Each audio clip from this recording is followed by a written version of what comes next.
ॐ स्थापकाय च धर्मस्य सर्वधर्मस्वरूपिणे अवतारो वरिष्ठाय रामकृष्णाय ते नमः।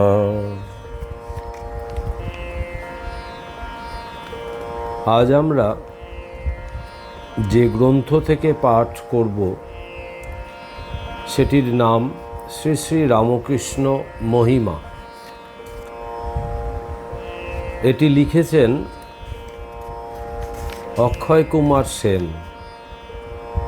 ভগবান শ্রীরামকৃষ্ণদেবের অন্যতম গৃহী শিষ্য এবং শ্রীরামকৃষ্ণ চরিত মহাকাব্য শ্রী শ্রী রামকৃষ্ণ পুঁথির অমর লেখক সেই শ্রী অক্ষয় কুমার সেন, যার নাম আজ সর্বজনবিদিত।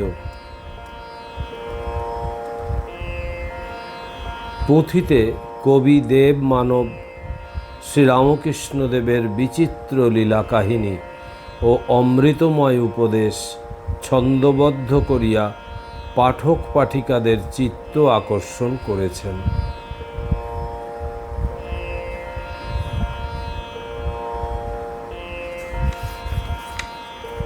শ্রীরামকৃষ্ণ মহিমা। শুনলে রামকৃষ্ণ কথা জীবন জুড়ায় এমনই মিঠে, পাষাণে জল ঝরে ভাই মরা গাছ মঞ্জুরে ওঠে। পাঠক ও প্রবোধ এরা দুজন রঙ্গালয়ের অভিনেতা। গিরিশ ঘোষকে গুরু বলে জানেন।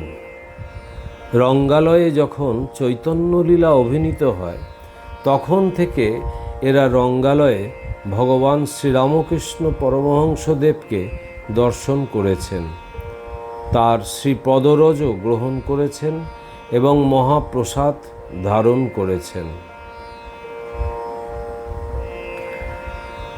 পাঠক দেখো প্রবোধ, সকল রকম নেশা করলুম, যখন একটা নূতন নেশা ধরা যায় তখন দিন কয়েক বেশ মজা থাকে, তারপর নেশাটার ধার মুড়ে যায়। কাজেই আবার একটা নূতন নেশা ধরতে হয়। এরকম করে সব নেশাই তো ফেলো হলো, বাকি ছিল গাঁজাটি, তাও বুঝি যায় যায়। এই বলে ধূমপান ও কথোপকথন চলল। কথা চলতে চলতে পরমহংসদেবের কথা পড়ল। পাঠক বলছেন, দেখো ভাই, সেই যে পরমহংস ঠাকুর গিরিশবাবু যাকে গুরু গুরু বলেন, তিনি বেশ লোক, আচ্ছা সাধু। সাধুদের যেমন জটাফটা থাকে, গেরুয়া কাপড় থাকে, গায়ে ছাই মাখা থাকে, এর তা কিছু নেই। আর একটি দেখেছ, সাধুর কোনো অহংকার নেই। তিনি আগেই লোককে নমস্কার করেন। চেহারাটি কেমন? ঠোঁট দুটি ঈষৎ রাঙা রাঙা, চোখ দুটি বাঁকা বাঁকা, মুখখানি ঢলো ঢলো, আবার তারই মধ্যে একটু জুলুস আছে। দেখলেই মানুষের মনটি তার পায়ে লুটিয়ে পড়ে। কথাগুলি কেমন মিষ্টি, গলার সুর কেমন মিষ্টি।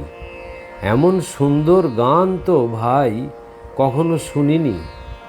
আমাদের থিয়েটারে কত ভালো গাইয়ে রয়েছে এবং আগেও কত ছিল, সকলেরই তো গান শুনেছি, কিন্তু এমন কেউ গাইতে পারেনি। এখন পরমহংস ঠাকুরের সকলেই সুখ্যাতি করে। প্রবোধ বলছেন, আর একটা পরমহংস ঠাকুরের গুণ আছে, তা জানিস? শুনেছি উনি দক্ষিণেশ্বরের রানী রাসমণির কালীর পূজারী ছিলেন। কালীর পূজা করতে করতে মা সদয়া হয়ে দেখা দিয়েছিলেন। উনি যখন মনে করেন ডাকলেই তখনই মায়ের দেখা পান, মায়ের সঙ্গে কথা হয়। সেই থিয়েটারে একদিন অভিনেত্রীদের দেখে মা আনন্দময়ী, মা আনন্দময়ী বলে মূর্ছা গেলেন, আর খানিক বাদে বিড়বিড় করে কি বলতে লাগলেন। পাঠক: ও মূর্ছা নয়, ওকে সমাধি বলে। আর ওই যে বিড়বিড়ানি, ওটা মায়ের সঙ্গে কথা। শুনেছি উনি সব জানতে পারেন, মা সব বলে দেন। লেখাপড়া জানেন না, কিন্তু বড় বড় পণ্ডিত হেরে যায়।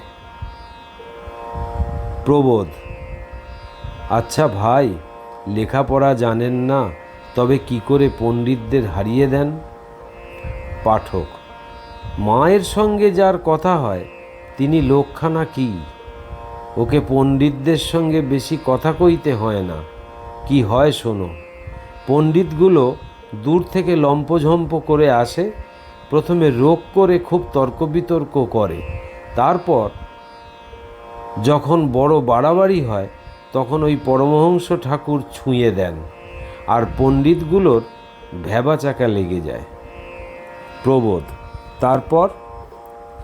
পাঠক: তারপর আর কি, সে তর্জন গর্জন করা দূরে থাক, কেউ হাত জোর করে স্তব করে, কেউ পায়ে লুটে পড়ে, কেউ বলে আমাকে চৈতন্য দাও, কেউ কাঁদে, এই রকম আর কি।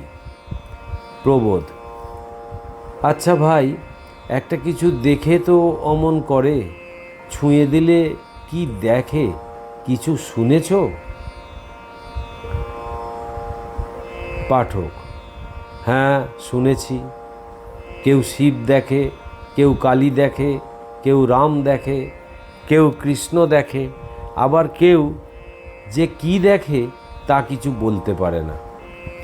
কত লোক ওই লোকটির কাছে কাবু হয়ে গেছে। এই দেখো না, আমাদের চোখের উপর গিরিশবাবু কি হয়ে গেলেন। গিরিশবাবু তো একটা সহজ লোক নন। লোকটি কারো কাছে মাথা নোয়ান না। মেসো, পিসা, মামা ইত্যাদি গুরুজনকে নমস্কার করতে হবে বলে আত্মীয় লোকের বাড়ি যান না। ঘোর নাস্তিক। বাগে ধরে খেতে আসে, তবু ভগবানের নাম মুখে আনেন না। শুধু সন্ন্যাসী দেখলেই চটে যান, ঠেঙা উঁচিয়ে রাখেন। দেবদেবীর প্রতিমা কাটারি দিয়ে টুকরো টুকরো করে কাটেন। সব জানিস তো।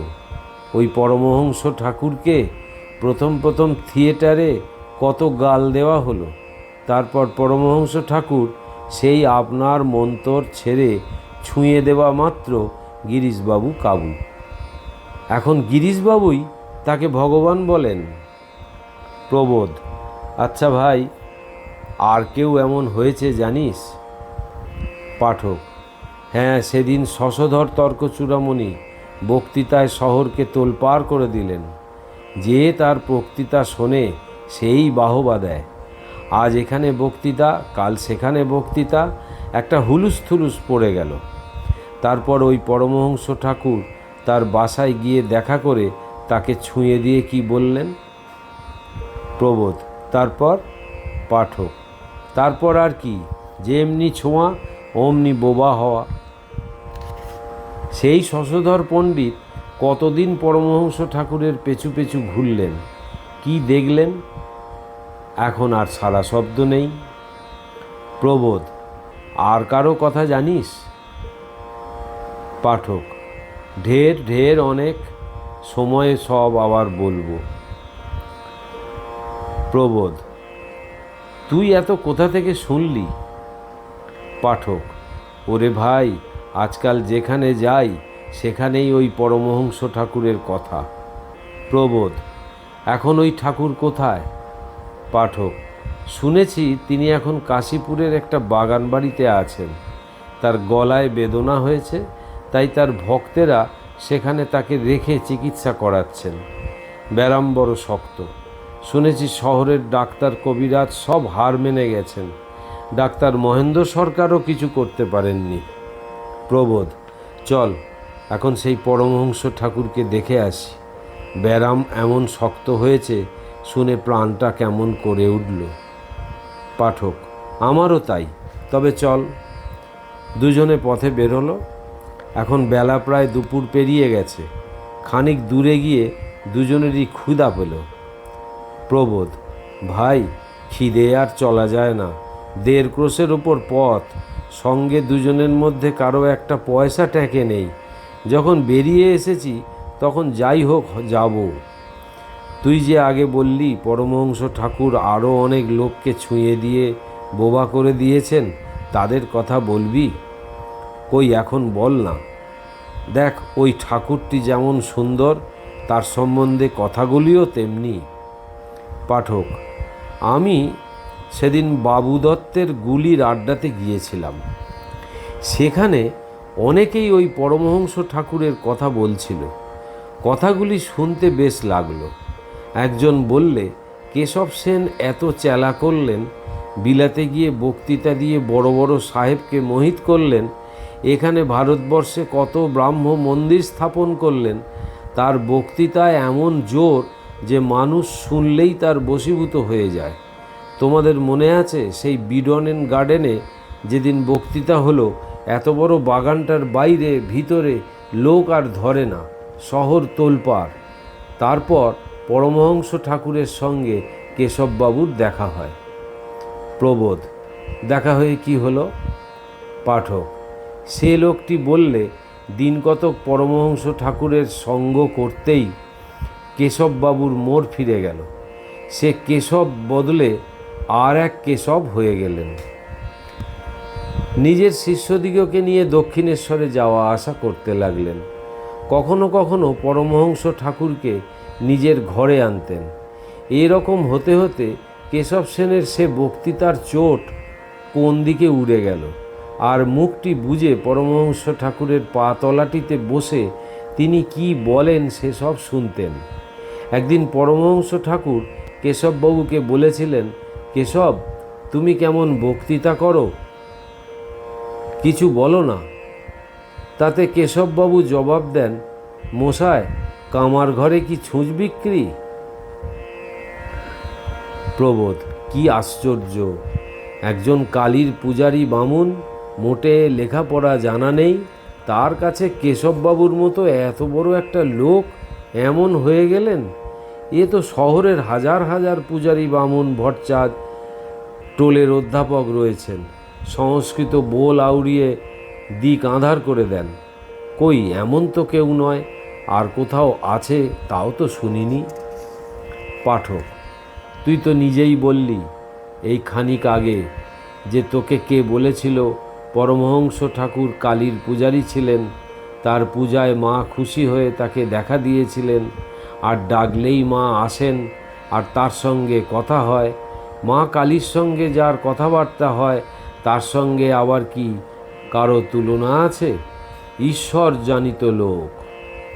প্রবোধ: আচ্ছা, পরমহংস ঠাকুর মা কালীর পূজা করতে করতে মা কালীর দেখা পেলেন, আর এ শহরের ভেতরে এত কালী মূর্তি রয়েছে, সব জায়গাতেই পূজারী বামুন রয়েছে, মাকে বেশ সাজায়, বেশ ভোগ দেয়, তারা এমন না হয়ে অন্যরকম হয় কেন বলো দেখি?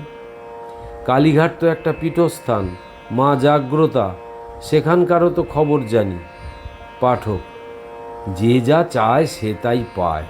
পরমহংস ঠাকুর মায়ের পূজার জন্য পূজারী হয়েছিলেন, মা কালীর দর্শন পাবার আশায় তার পূজারী হয়েছিলেন, মায়ের সঙ্গে কথা কইবার জন্য পূজারী হয়েছিলেন, তাই মা কালী তার পূজা নিয়েছেন, তাকে দেখা দিয়েছেন, তার সঙ্গে কথা কয়েছেন, এবং ডাকলেই এসে কথা কন।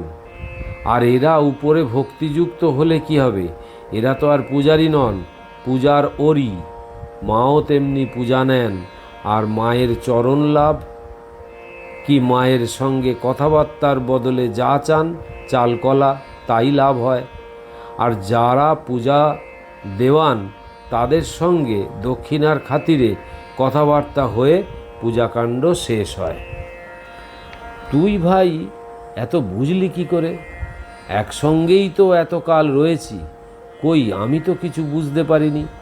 পাঠক: আমিও কিছু বুঝলাম না, তবে যেদিন পরমহংস ঠাকুর থিয়েটারে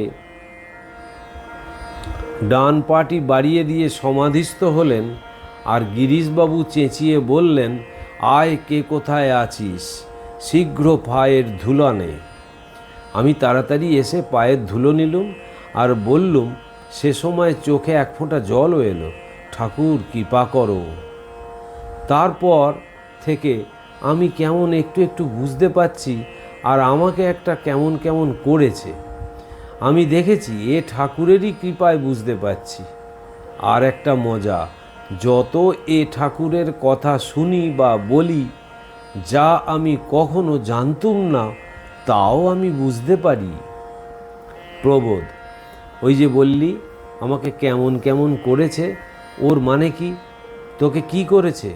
তোর কি হয়েছে? ভেঙে বল। পাঠক, আমি ওই যা বলেছি, ওর বেশি আর কিছু বলতে পারবো না। তবে কেমন জানবি? যেমন খুব ঘুমিয়েছিলুম, এখন ঘুমটা ভাঙা ভাঙা। প্রবোধ, আমি তোর কথা কিছু বুঝতে পারি নে। হ্যাঁ ভাই, কি করে তোর মতো বুঝতে পারবো? পাঠক, চল, এই তো সেই ঠাকুরের কাছে যাচ্ছি, আমিও আবার কিছু মাগবো, তুইও কিছু মাগিস।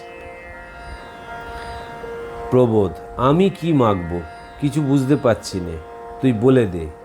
পাঠক, যার কাছে যাচ্ছিস তিনিই বুঝিয়ে দেবেন, মাগিয়ে দেবেন। এমনই রামকৃষ্ণের মহিমা, তার কথার এমনই মহিমা। প্রবোধ ও পাঠক যত ঠাকুরের কথা বলছে, ততই তাদের চৈতন্যদয় হচ্ছে এবং ঠাকুরের লীলার ভিতর বুদ্ধি প্রবেশ করছে। ওং নিরঞ্জনম নিত্যম অনন্তরূপম ভক্তানুকম্পাধীত বিগ্রহং বৈ ঈশাবতারম পরমেশমিড্ডম তং রামকৃষ্ণম শিরসা নমামহম। শ্রীরামকৃষ্ণার্পণমস্তু।